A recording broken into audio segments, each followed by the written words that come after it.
a little bit more about today's webinar topic. So for those of you who are not familiar, here at Innovate Niagara, we help local entrepreneurs commercialize and scale their business ideas. Our clientele is primarily in the innovation and tech space. Excuse me. We offer many free services, including mentorship, market research, funding opportunities, IP supports, and networking. So if anyone is looking for these types of services, we'd love to hear from you.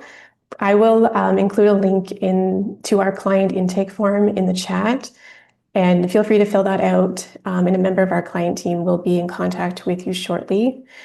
So thank you again for joining us today, and I will hand it over now to EA and Rebecca.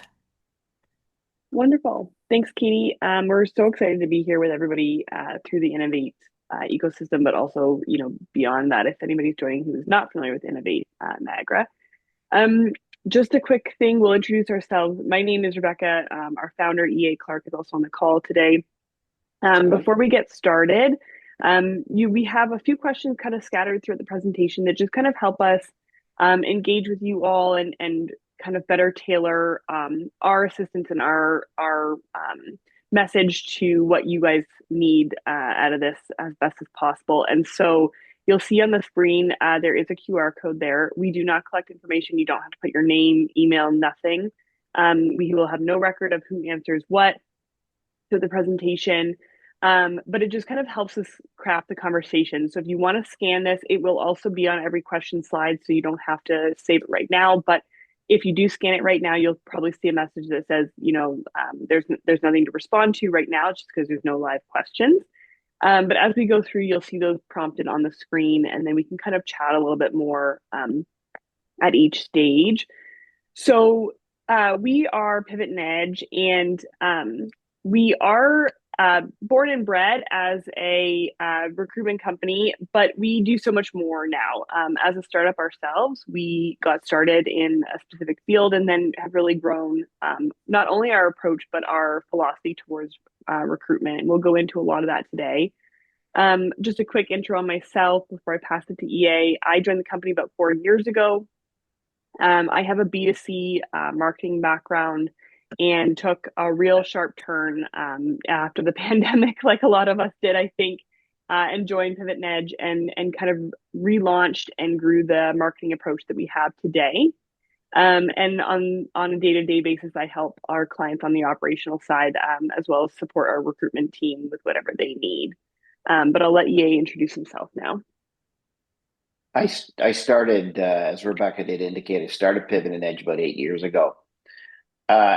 I have an early career in recruiting with larger corporations. You may have heard of a company called Mitel as an example, Canadian success story, but I did ride a wave of recruiting over a 4 or 5 year period I happened to be employee 146. I remember that because I just do, but it was part of the HR lore. But we went from 146 to 5,000 people in about 4.5, 5 years. And so I had all kinds of recruiting assignments there. I ran co-op, I ran new grad, I ran technical sides like semiconductor and manufacturing. And ultimately, through that career, I ended up at the executive suite and managing executive hires. I then kind of abandoned the corporate play and went into early stage companies. So part of the reason I built Pivot and Edge was because I struggled with hiring people. And through my early stage company career, I was always challenged with finding good talent. And so I got into the executive search business where I focused on high tech predominantly. And I found challenges and issues with that. And so built Pivot and Edge, and as Rebecca mentioned, bringing Rebecca on 4 or 5 years ago to actually establish the strength in our marketing team, because we like to be called a marketing first approach to hiring. And that'll all become really clear through this presentation, but just to recognize that I built it out of a need to attract talent to companies where you don't really have a brand. It's one thing to be able to attract if you want to work in the car business and you work and you're IBM, or you want to work in the tech business and you work for Apple.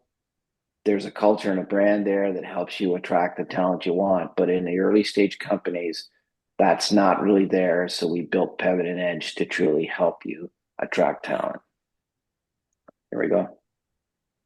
Okay, so as I said, we are, primarily a recruitment company, but recruitment goes far beyond hiring, and we'll kind of get into that. And one of the crucial pieces, to EA's point, is your employer brand. As a startup, as a scale up, you are likely not known to the majority of the market. And kind of creating that awareness, yes, definitely helps when you're ready to hire. But it also speaks directly to who you are as an organization, and it frames every pitch you do for investors or um, uh, VCs or anything like that you're coming up to, or just getting your network involved as well. And we'll kind of talk about those components today. Um, so we'll look at employer branding, why it matters, what the difference is between that and your corporate branding, how to actually execute that employer brand, and then where to leverage it to kind of further that network reach and other elements outside of the actual hiring process of what that impacts.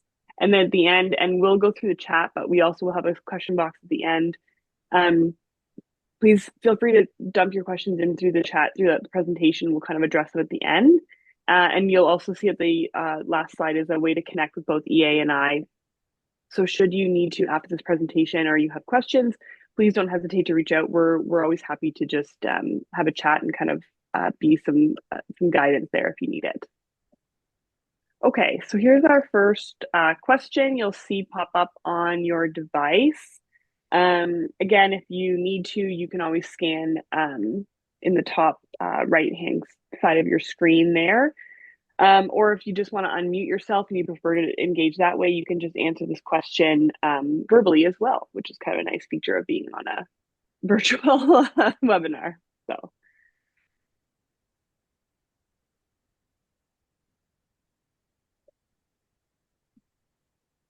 okay, so it's kind of really 50-50. Excellent. Let's give it one more second there.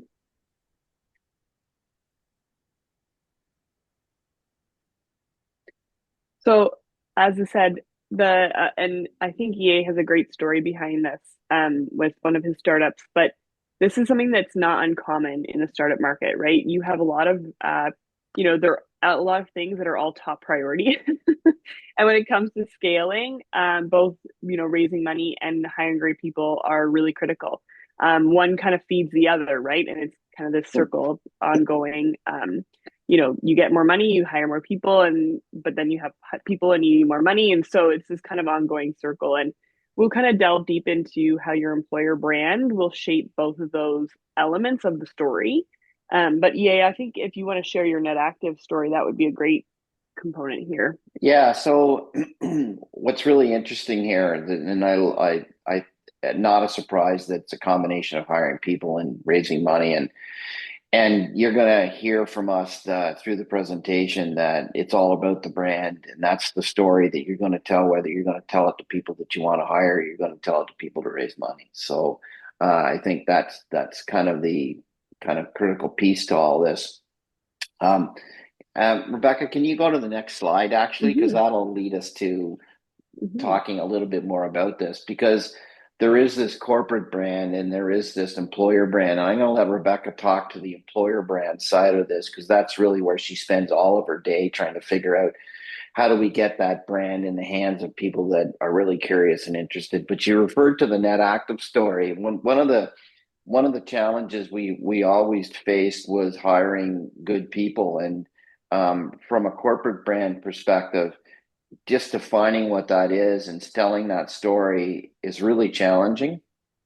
Um, you talk about the 2 minute elevator speech, or you talk about when I'm in a social setting, how do I describe what I do without getting the deer in the headlight look from people that are standing around wondering what the heck you're talking about.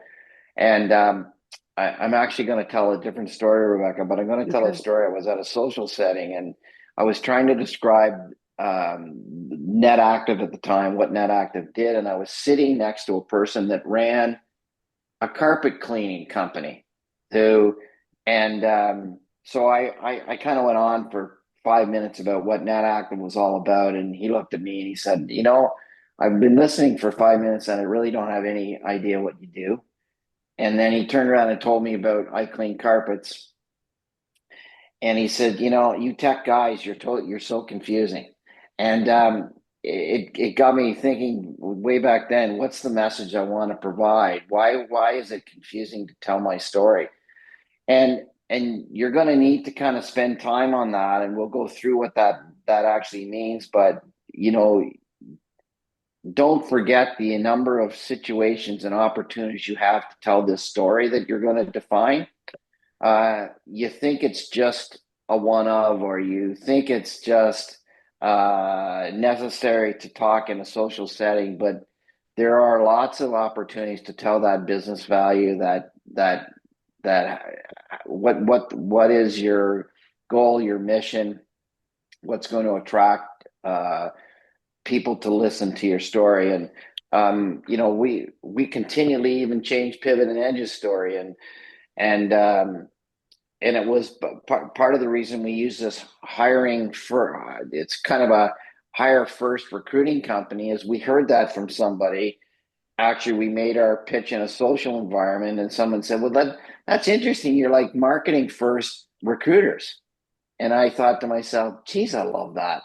So we stole that idea and incorporated it into our story. And so that's where our story comes when we're talking to customers or people that want to participate in variety levels in the company. Now I'll let Rebecca talk to, you know, how that brand transitions to the employer side of the business. Yeah, so when we're looking at employer brand and corporate brand, the first thing I need to be clear on is you're never going to change your colors, your fonts, your logo, nothing like that will change. So when your brand is your brand, you have to stand behind that on every piece of content that goes out. The voice of the brand won't change, the tone, nothing like that. But who you present to and how you present that brand does need to change when you're looking at your corporate brand versus your employer brand. And we all are familiar with the corporate brand. It's focused on your product or service, and it's really driven by sales and marketing. And to EA's point, you know, you're out in the market, you're talking about your product or service, and what defines that branding is how people are responding, what needs you're fulfilling, what solutions you are providing. But your employer brand needs to be focused and targeted towards candidates. So think of potential and future always. We do believe recruitment is a proactive sport, and the earlier you can start, the better. And defining your employer brand is really step one of that. And it focuses on your culture and your values and the employee experience you want to craft. So maybe you're one of one employee, maybe you're one of three. That culture starts with you as the founder and needs to be shared so that the people you bring in, whether you're scaling quickly or not, maybe it's your first hire, that person needs to believe in your story and want to continue that story the same way you want to. And it needs to be supported by every HR function and your marketing functions. So think about social posts, your job postings, your careers page, all pieces that marketing would have an impact on. And then your HR side are things like the job description. So that's your internal documents. Think of offer letters, contracts, everything, every piece along the way needs to kind of reflect that employer brand. And, you know, again, a little anecdote. We were doing a session and someone raised their hand and she said, you know, I am a founder of an engineering company and I'm a very direct communicator. How do I make that sound better so that people don't, you know, people who won't thrive don't want to join? And I said, you need to tell that honestly. So don't sugarcoat it. Don't alter your employer brand and your culture because you think that's a better way to market your team. You need to be honest and upfront about that. And the reason I say that is because once people start to join you, you need them to work alongside you and believe in what you're doing every day and show up for reasons beyond a paycheck. Now, of course, a paycheck is something we all need, and it's the value of what we do, but there is so much more that goes beyond that. And as a startup and a scale up, it is critically important that people you bring on believe in your story, and that's where your employer brand comes in. Just to add to that, Rebecca, I was, that storytelling that you refer to. I just actually did a podcast the other day, and one of the topics that came up about the podcast was, how do you determine the right type of candidate to hire? And I think a lot of early stage companies, they tend to exhaust their networks first. So who do I know that could do this job? Who do I know uh, could join me in the company? And a little bit of that, the comfort level associated with who do I know, has to do with the fact that the people that know you know your brand and know what your vision is and know what your goals are because you've been telling it to them for so long they get it. The someone was saying we're in this podcast. Someone asked, what are the key elements of a good hire?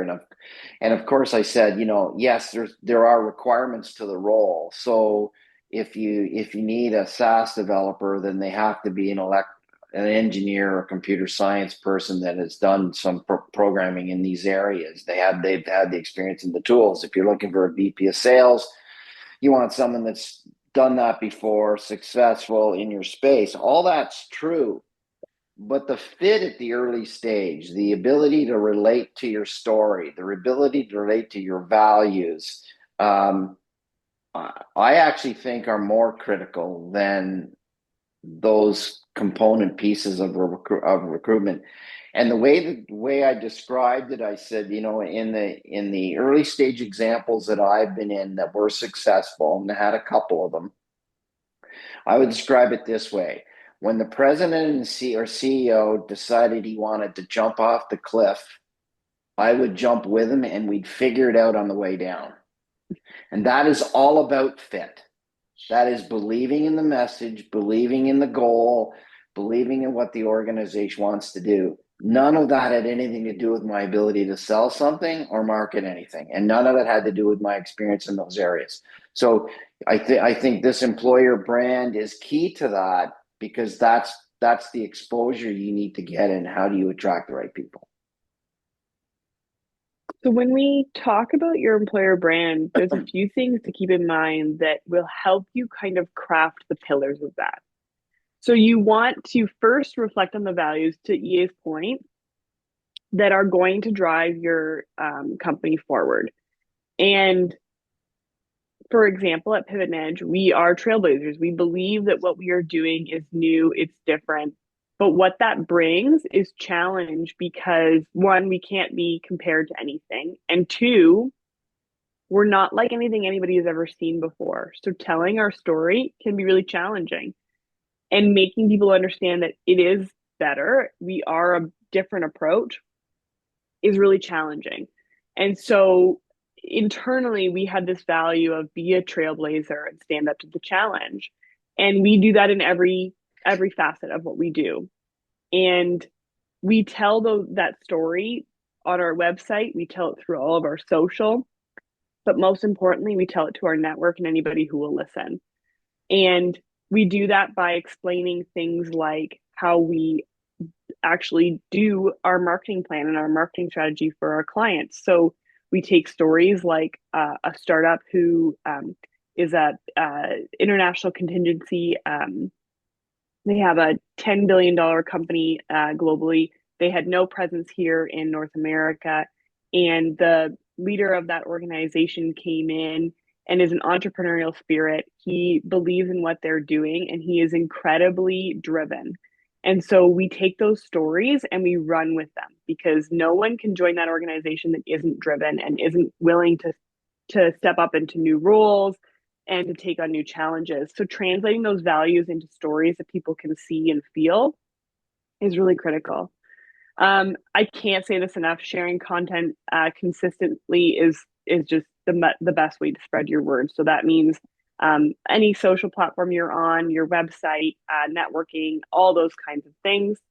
and then using content. So think of videos and images, but also the groups that you're participating in. So leveraging networks like Innovate Niagara is a great way to do that because it kind of shows and continues to tell your story of the network that you're participating in as well.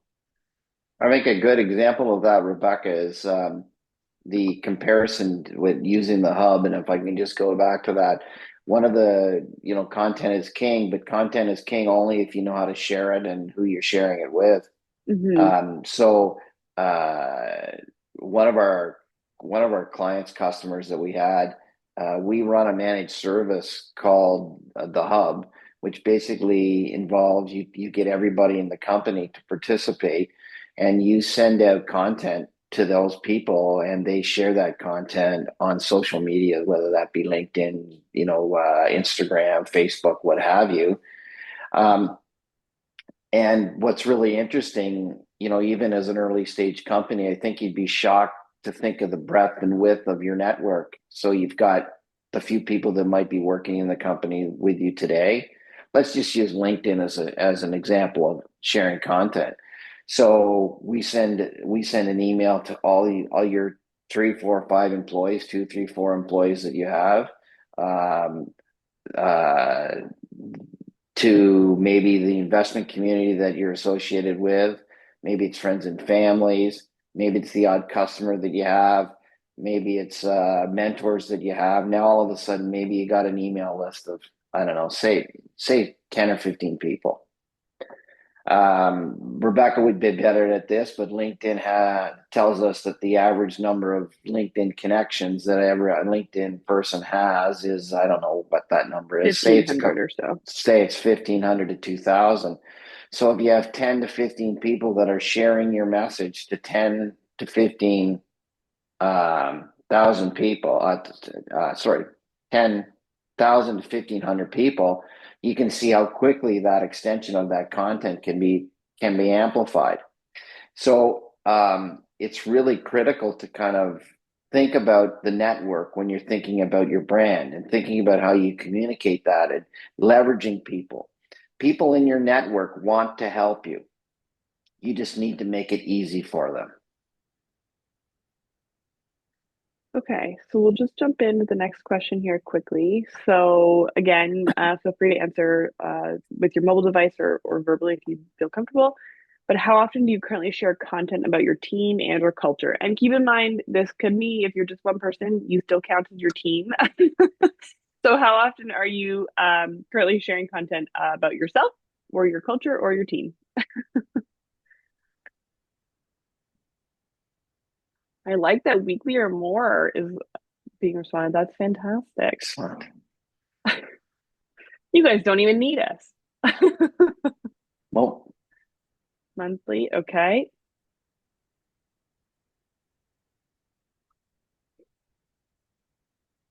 so it's interesting here, Rebecca. Like one of the things we have learned from our customers is our customers almost see this need to share almost the way you do in this. Mm-hmm. Lots of them want to share often, some not so much, and then there's some that never at all kind of thing. Mm-hmm. And it's really interesting. Some of our customers want to establish a social presence, are very concerned and are critical about what each executive looks like on LinkedIn. Say, for example, have they completed their profiles properly? Are they representing the company in no any way? And then we have that customer, Rebecca, don't we, that just tells us, I don't think that's important, and I don't even know that that's necessary, to Yeah. the point where we actually built a seminar around cleaning up your social, Mm-hmm. and to teach people how to do that. I think some people just think that these kind of things aren't critically important, but we'll talk a little bit about more why they are, and that's really Mm-hmm. interesting the way that's similar to our customer profile right there in Mm-hmm. terms of the answers. Yeah. Mm-hmm.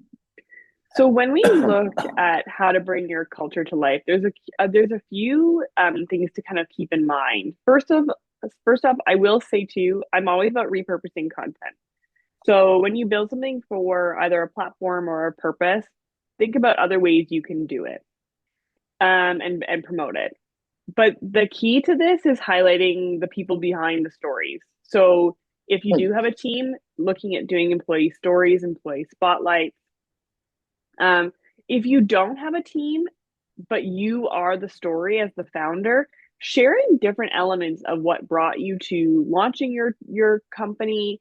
Maybe you're just in the ideation stage and you're looking to kind of create that story. These are all pieces of the puzzle that you can kind of share through multiple avenues that create this overall employer brand that you are going to then establish once you have a team under you as well. Always sharing team wins. And then people want to see the behind the scenes. So maybe it's a meeting, maybe it's an offsite you're running, maybe it's something fun that you're doing or a networking thing. So maybe it's even taking a screen grab of something like a webinar that you're participating in and saying like, hey, I attended this great event, tagging people who are relevant. It kind of again creates this piece of the puzzle that shares your story without you having to always come up with new messaging, new ways of saying something or something like that. Using multiple formats, as I said, so videos, photos. LinkedIn has a great poll function. So again, if you're really early stage or you're looking to do something at a launch phase, doing polls and kind of getting the community involved is really nice. And it's also just shows engagement. And then microblogs. We all know long form content specifically written is really challenging to get a good traction on, but these microblogs are starting to pop up. They're shorter pieces of content, which we all know, unfortunately, all of our attention spans are getting shorter by the day. So they're a really fun way of doing it, and they can be shared on multiple platforms. And you're not spending too many hours in a day kind of writing or developing content, but you're leveraging your ideas and your kind of thought leadership skill set there to kind of create some engagement tools. Keep it relatable as well. So again, showing your day-to-day life, showing the team energy, and then maintaining that brand voice. I cannot say this enough. Your employer brand mirrors your corporate brand. So you are not out here creating a whole other marketing avenue. You are pulling from the voice you've already built. Now, if you have not built that voice, you are the voice. As the founder, your story is the employer brand, and who you are has to be authentic and true to yourself. And that starts just with you sitting down and saying, okay, what do I want my brand to sound like? And that pertains to both your corporate and your employer branding piece there as well. And the only thing I'd add to that, Rebecca, is that brand may not come to you easily, but that doesn't mean you shouldn't spend time on it. Um, the more you define it, it's not, I would describe it as not a cast in stone brand at this stage in your company's life, but it's a stake you've put in the sand, and then you work with it until you think you've got something better to add to it or take away from it. And I think you should try to be as consistent as you can communicating that brand until you've decided you don't like it anymore and you want to change it. But I do think it should be communicated whenever you can. Mm-hmm.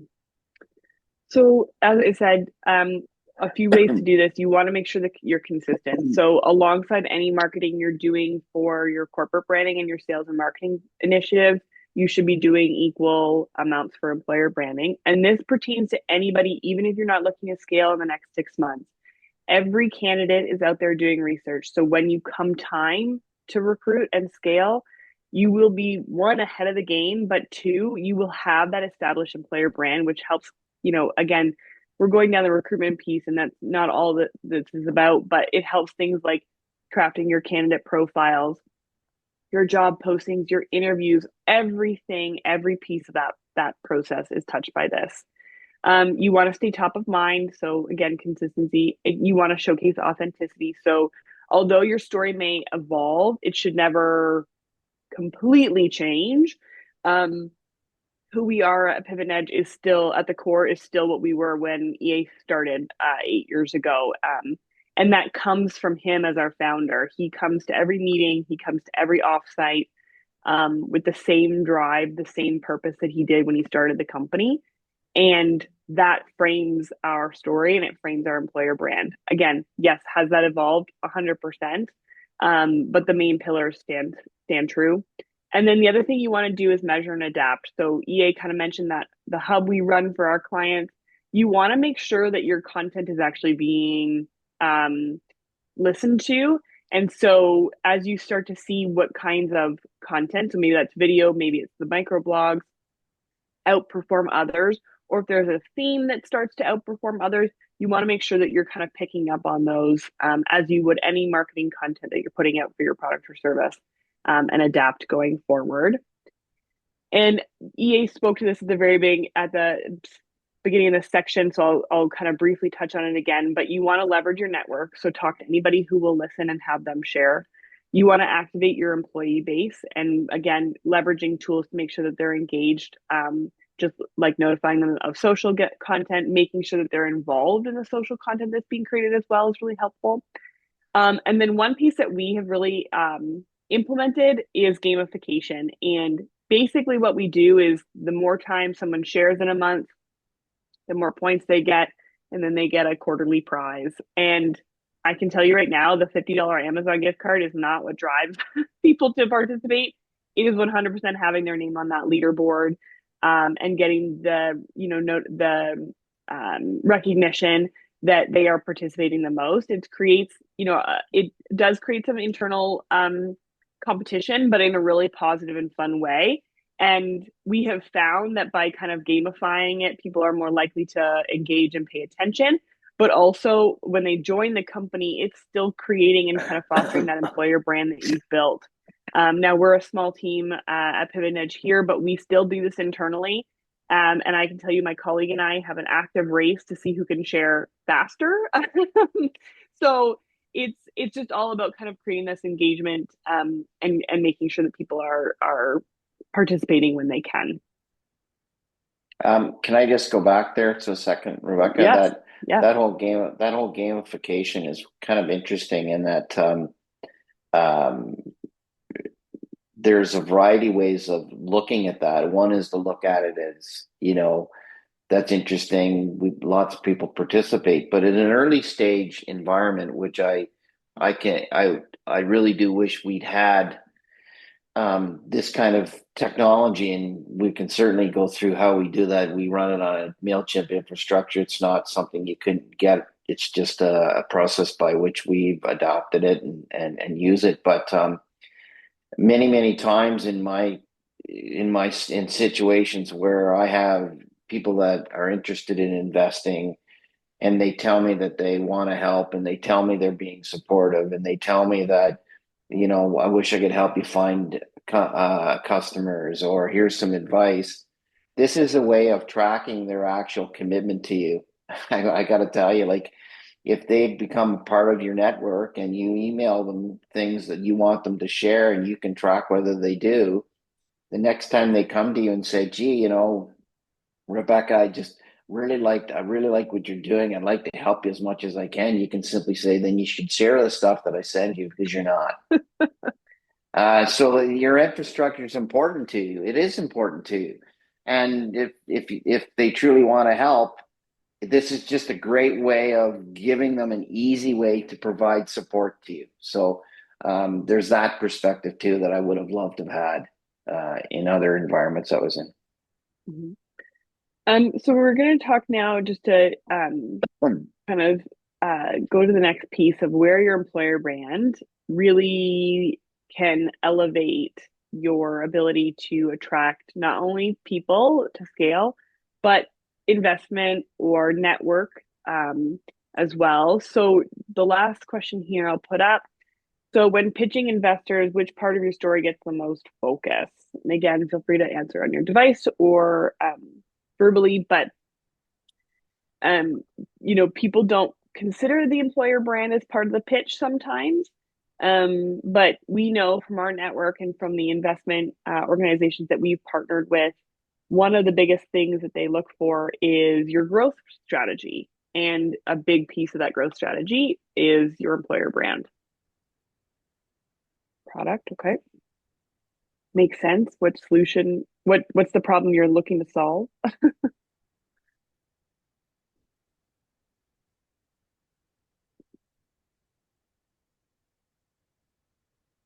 give it another minute there if you want to answer. Again, you can scan that QR code at the top too, and it should bring you right to this question if you need to. Okay, okay.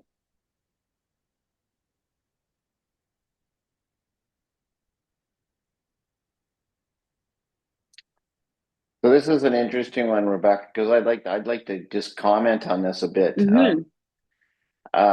It is, I would say that most early stage founders do believe that their product and the opportunity are key to investment.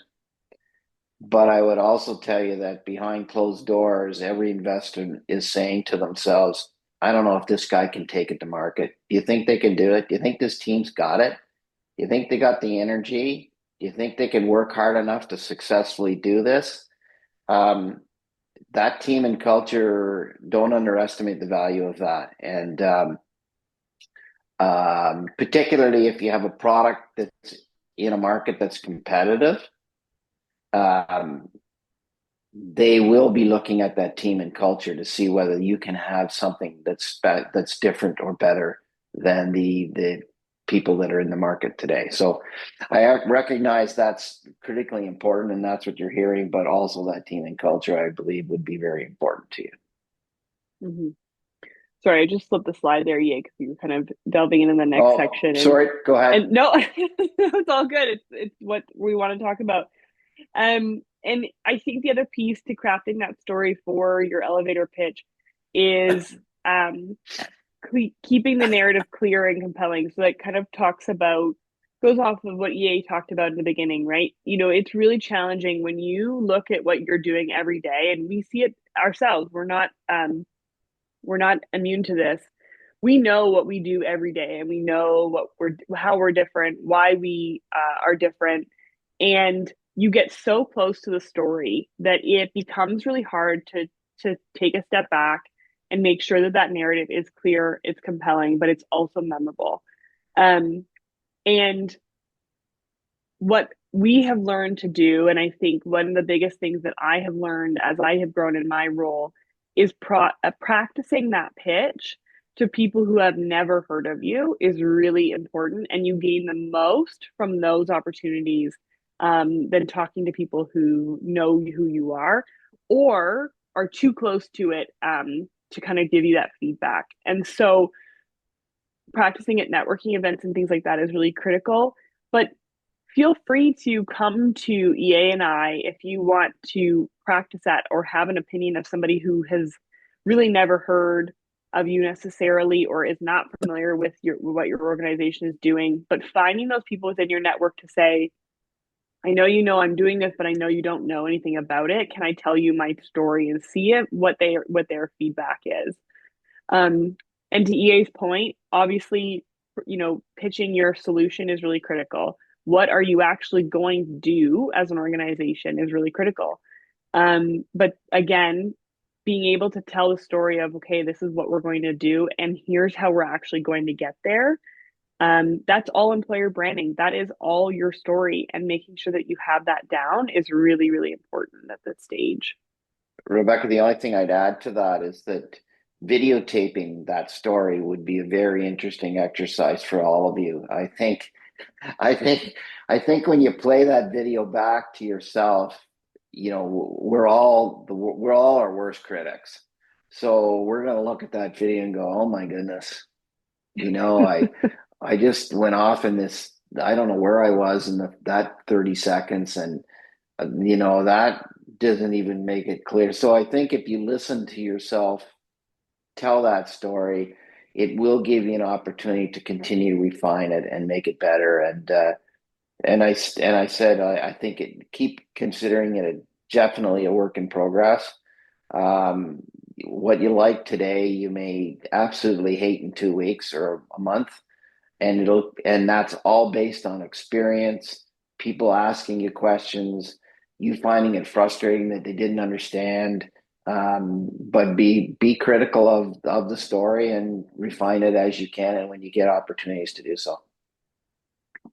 So again, keep in mind your pitch, it will always need to be in your back pocket. But you're looking at things like your investor meetings, For sure, networking events, careers fairs, conferences, always being able to do that quickly. But the piece that often is left out when people think of their pitch is candidate conversations. So again, if even if you're not looking to scale today, creating a network of people who are interested in working for you in the future is very helpful when you do go to scale. And thinking about how a candidate is hearing your story is just as important as how an investor hears it. Because, again, to our point, your employer brand is what's going to drive who joins your organization, and who joins your organization is going to drive that organization's growth. And if you don't have the right people early on, not to say you can't change that, but it becomes really challenging.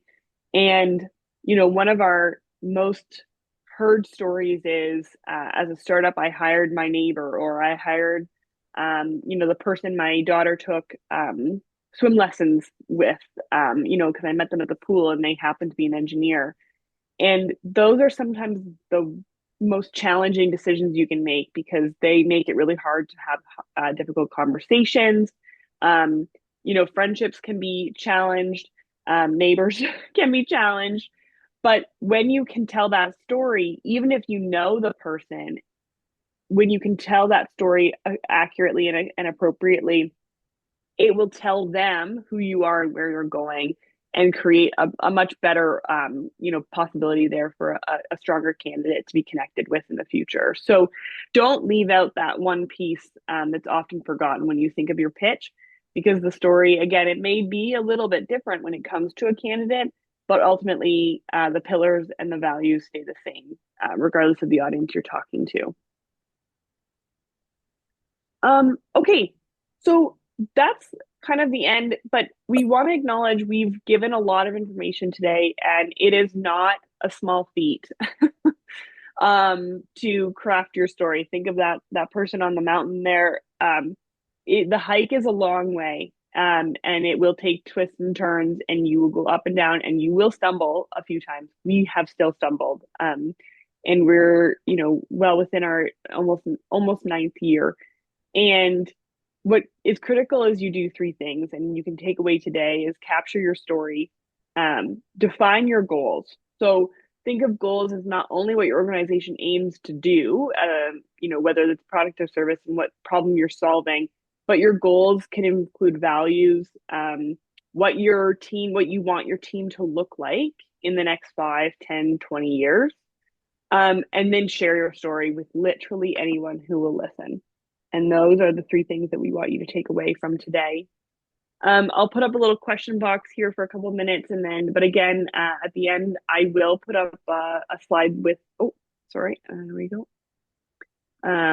With our connection ability there. But you should be able to submit questions, or we can go through the chat as well. Whichever people prefer, if there's an easier way to do that. Or again, feel free to reach out to both EA and I at any point, and we can address any questions one-on-one.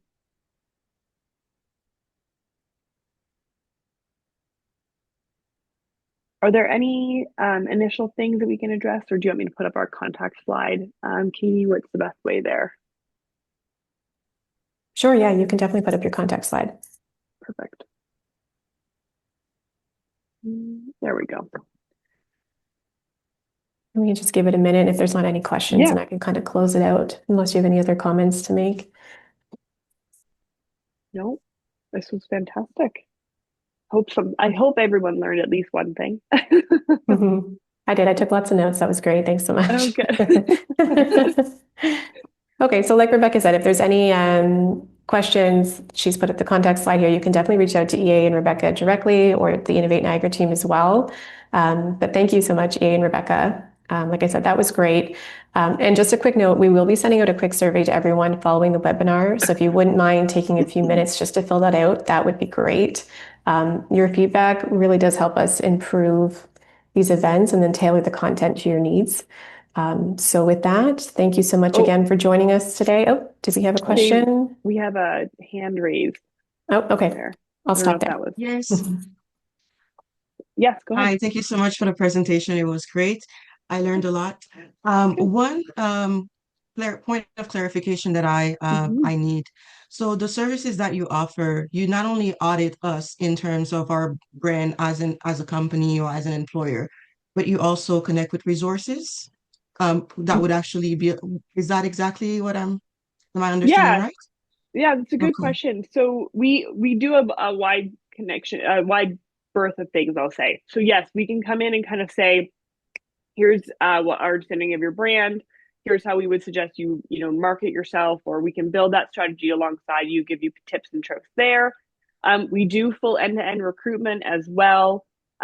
We do employer branding building. So if you come to us and say, I don't have anything, I need my story built, we'll help you do all that.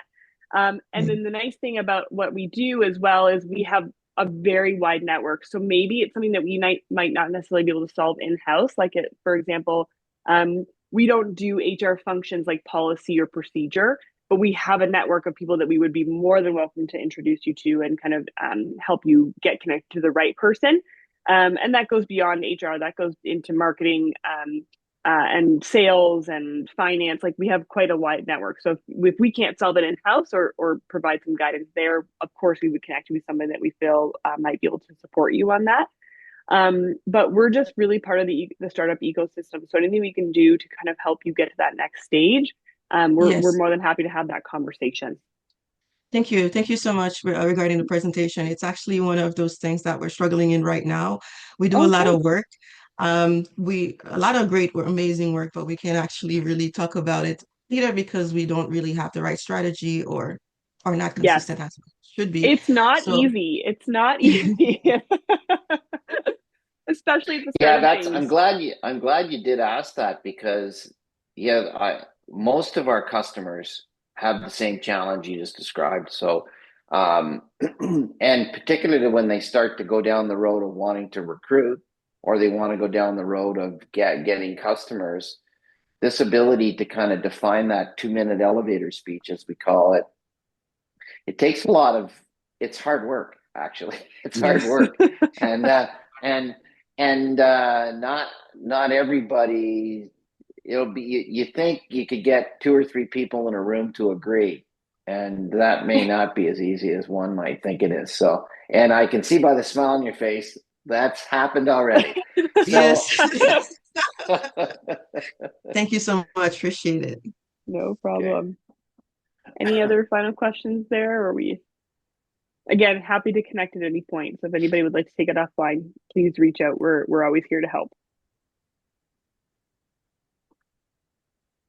Okay. Okay, great.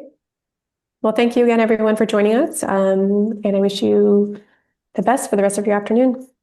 Thank you so Thanks a much. lot. Thank you. Thanks. Bye. Bye Bye. now. Bye. Bye.